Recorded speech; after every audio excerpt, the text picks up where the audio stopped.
Welcome to part 2 of this series on this functional planning system. If you haven't seen part 1 yet, I'm going to leave the link below so you can watch that, get caught up, and come back to this video. Step 2 is prioritize.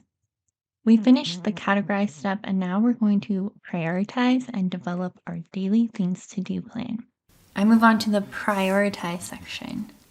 That's where I select tasks from up here that are the top priorities, meaning that they're important or urgent or both. And then I decide which day I will be working on those tasks. To complete this step, we are referencing our weekly list of activities by category section, which is the top section, and deciding which activities or tasks we plan to tackle on what specific days. As you are deciding which tasks are most urgent and or important and should therefore be assigned to a specific day to work on, it might help to ask yourself, does this require immediate action? Is this due this week? Can I delegate this? And for those tasks that do require immediate action or are due this week, you definitely want to assign them to a specific day. You don't have to assign all of the tasks to specific days if there isn't enough time to get them done this week. So you can just leave those there for now, and we'll cover what's going to happen to those tasks later on in this video.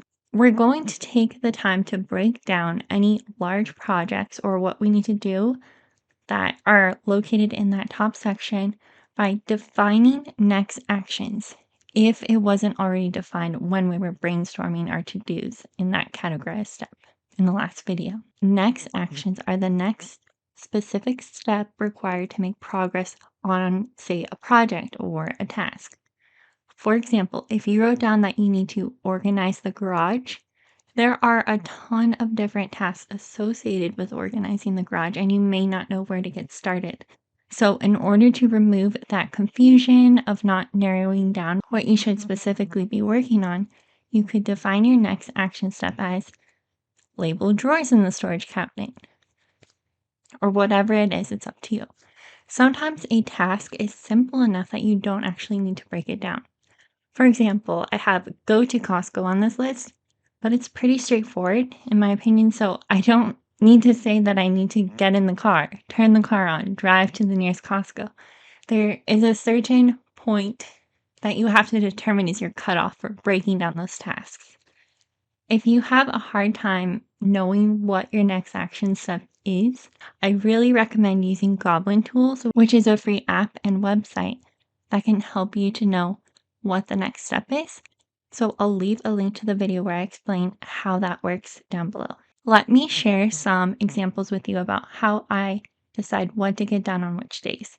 So first I scan through all of the categories and tasks and I try to think about, what do I absolutely have to get done this week? What is my top priority? Under my small business category, I see that 2 of those tasks are fulfill orders and message customers. These are high priority tasks for me because they are due every single day in order for my small business to be successful and to be able to fulfill the orders in a timely manner. I need to work on those tasks every single day. So I'm writing that in under each day first. I also have a YouTube video due every Saturday. So in order for me to be able to post that video, I need to spend time editing it Monday through Friday. I also have to film a video every weekend. So each of these tasks that I just mentioned have due dates. So they get scheduled next so that I will complete these tasks by their due dates. So for example, the editing needs to be done during the week and the filming needs to be done on the weekend. And then I have tasks that aren't due this week, but maybe they're due sometime this month. Maybe they aren't ever due, but I just want to get them done. I have a goal of getting them done. So if they're not due this sometime this month, but I want to get them done now so that I'm not leaving everything for the last minute, then I assign those tasks in the order of which they are due first. So for example, I need to buy gift bags for a birthday that is coming up, and that is the next task in the list that is due next. So that gets scheduled for Monday. and so on. The idea of this is that you are focusing your time on the top priorities for the week by defining what those are for each day so that you don't get distracted by low priority tasks. The final step is to plan your schedule by adding appointments, to-dos, and dedicated blocks of time to work on tasks from the activity section above. The makers of this planner say you want to be intentional about setting time aside for projects listed in the middle section, as the day can easily slip away without that focused effort. And they don't want you to underestimate the value of scheduling appointments with yourself, because this is supposed to be the tip of the funnel where the action happens. For example, if your tasks were call mom, buy gift bags, work on preparing 2024 taxes, then you would schedule in when you'll be working on those tasks. However, when I was doing this, I personally found that there wasn't enough space for me to schedule in each of the tasks, since for my new job, I typically leave around 8 a.m. and I get home between like 6:30 to 7 at night. And there's no way I would be able to write down my work tasks because there's not enough space. At the same time, I do agree that it is important to schedule in blocks of time to work on tasks. So I decided that for this, I would be referencing my daily routine schedule, because on that, I do have blocks of time scheduled for when I focus on tasks and to-dos. And then what I decided to use this section for is appointments like they recommend, but it's a little bit different because I also have on here meal plans and workouts. As you complete tasks, check them off, draw an X or cross them off depending on whatever your preference is. And if there are tasks that didn't get done, don't worry, because life is unpredictable and flexibility is important. So just fold over the top corner of the upper right page, and they included a little dashed line so you know specifically where to fold.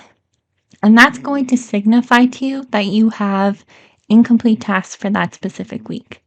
At the end of the week, you will review any weeks that have a folded corner and revisit any incomplete items. So you want to ask yourself, should this be done in the upcoming week? Is it still worth pursuing at all? And if it's not worth completing anymore, you may want to consider crossing it out. If it's going to get postponed to a later time, then you just leave it there. And you only want to migrate incomplete tasks to your upcoming week that you should work on and that you realistically have the time to work on. So assign the specific days that you'll be working on them in the middle section. What I think is really cool about this planner is that you don't have to rewrite everything week to week that didn't get done in the previous weeks, so that could potentially save you time if you are finding yourself having to rewrite tasks again and again. Once you do complete all the incomplete tasks for a week, then you simply cut off the folded corner, and this symbolizes that this week is completed and you don't have to reference it again. So this section is called Notes Calls. So for example, you can write down phone numbers, addresses. So let's say that on Saturday, go to Costco. So maybe this is the Costco shopping list. The pros, I think, of this planner are that I love this kind of like bird's eye view of what you need to do, how it's all on the same spread. You don't have to reference other pages in your planner. I love like the simplicity of this funnel design where you're categorizing, prioritizing, and scheduling. And I also love the idea of not having to rewrite tasks week to week. I like the idea of having this notes page that you can use for anything that you need. However, I feel like there are some cons to this planner, at least in my opinion. When I was doing the kind of like brain dump up here, I felt very restricted by these 7 categories, which is why I had to make this other responsibilities section, because these things like get notarized signature, get gas, go to Costco, like those didn't fall into the other categories, and I wouldn't have been able to fit all of these different types of tasks into just 7 categories. I'm of course a Happy Planner disc-bound planning system fan, so I would prefer to not have it coil bound so that I can move pages around or, you know, add pages in, take things out. I also feel like it's kind of distracting to have this section here at the top, because once your week starts, this section is no longer relevant to you. You're just working off of these 2 lower sections. The only time that this section is relevant is during the time that you are planning. I get very easily distracted, so having all this written up here, I could see that that would be distracting to me.